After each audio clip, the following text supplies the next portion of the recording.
अस्सलामुअलैकुम dear students, आज lecture number 8 में हम डिस्कस करेंगे how to find any term of the HP without using AP.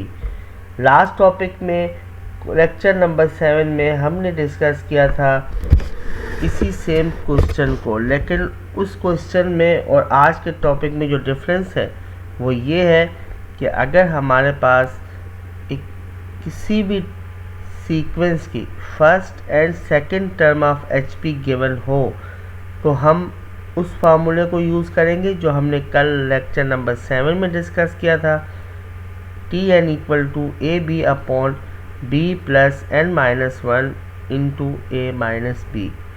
और आज के लेक्चर में हम डिस्कस करेंगे विदाउट यूजिंग ए पी हम किस तरह से किसी भी टर्म को फाइंड कर सकते हैं। अभी हम बहुत ही इम्पोर्टेंट थ्योरम डिस्कस करेंगे, very important theorem of HP.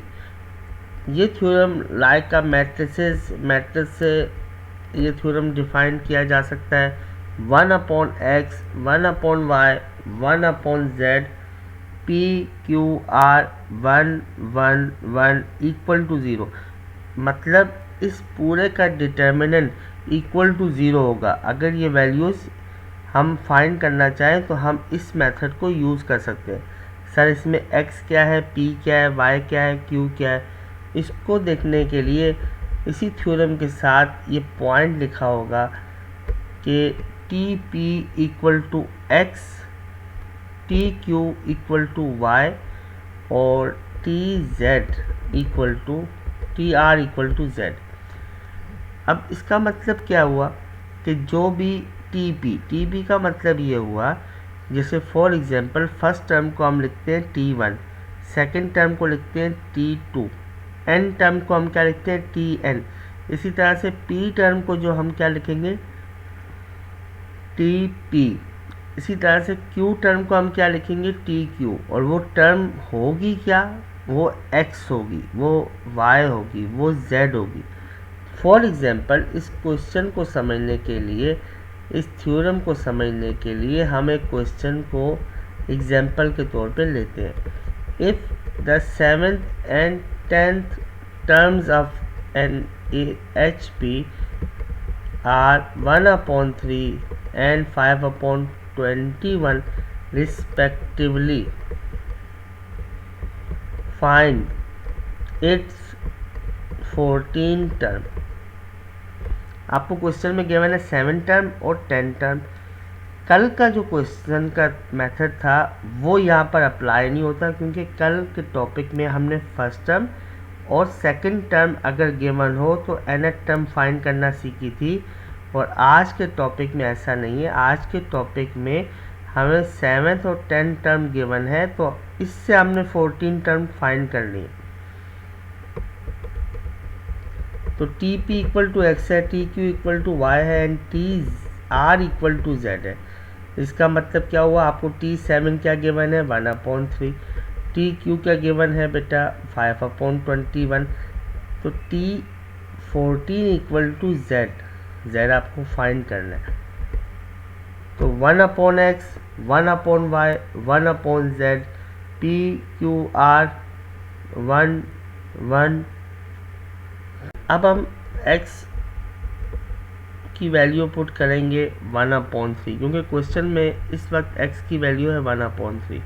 तो हमने क्या किया, 1 एज इट इज़ कॉपी किया, x को रिप्लेस किया 1/3, 1 एज इट इज़ कॉपी किया, y को रिप्लेस किया 5/21 और z को रिप्लेस नहीं कर पाए क्योंकि z हमें फाइंड करना है। और p की वैल्यू है हमारे पास 7 और Q की वैल्यू हमारे पास है बेटा 10 और R की वैल्यू हमारे पास है 14। 1 1 और 1 इक्वल टू 0।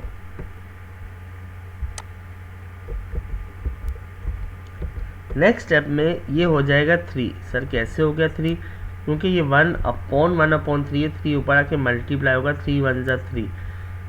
ये भी रेसिप्रोकल हो जाएगा 21/5। 1/z वैसे ही रहेगा, 7, 10, 14 सेम इक्वल टू 0, ये बन जाएगा। अब नेक्स्ट स्टेप में हमें डिटर्मिनेंट फाइंड करना है। आपको पता है डिटर्मिनेंट फाइंड करने का मेथड क्या है।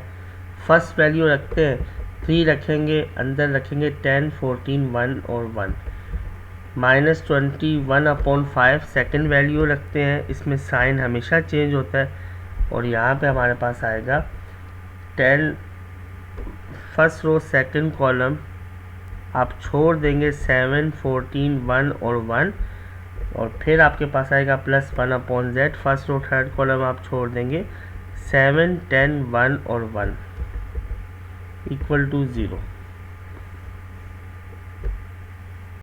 जी स्टूडेंट, अब डिटर्मिनेंट निकालना आपको आता है। कैसे रखेंगे, 3 ऐसे इज और 10 1 ज़ा 10, -14 1 ज़ा 14, -21/5, 7 1 ज़ा 7, 14 1 ज़ा 14, +1/z, 7 1 ज़ा 7, 10 1 ज़ा 10 इक्वल टू 0। नेक्स्ट स्टेप में 3 as it is, 10 - 14 equal to -4, -21/5, 7 - 14 equal to -7, +1/z, 7 - 10 equal to -3 equal to 0। ये बनेगा बेटा -12 माइनस माइनस प्लस 7 21 ज़ा 147/5 -3 1 ज़ा 3/z इक्वल टू 0। बेटा यहाँ पर डिवाइड हो रहा है, तो डिवाइड होने की वजह से हमने एलसीएम लिया 5, इसका एलसीएम आ जाएगा 12 5 60 + 147 इक्वल टू 3/z को हमने राइट हैंड साइड पे शिफ्ट कर दिया। नेक्स्ट स्टेप में ये हो जाएगा बेटा 87/5 इक्वल टू 3/z। यहाँ से z की वैल्यू हमारे पास आ रही है बेटा 15/87, क्योंकि z डिवाइड में उसको ऊपर मल्टीप्लाई 87 से करेंगे और 3 5 ज़ा 15, तो ये हमारा आंसर आ गया। अब हमें ये चेक करना है कि हमारा आंसर ठीक है या गलत है। उसको चेक करने का मेथड क्या है वो भी आप देख लें। देखिए बेटा, हम जाएंगे कैलकुलेटर में, ठीक है।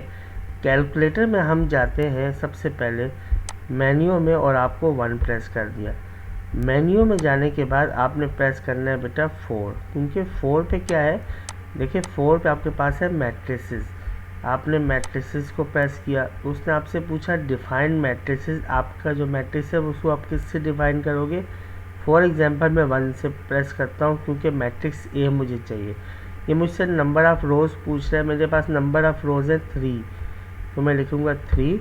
दैन मुझसे पूछ रहा है नंबर ऑफ़ कॉलम्स क्या है, तो मैंने दोबारा 3 प्रेस करना है, तो मेरे पास 3/3 का मैट्रिक्स बन के आ जाएगा। देखिए बेटा, सबसे पहली वैल्यू आपके पास है 3, आप लिखेंगे 3 और इंटर।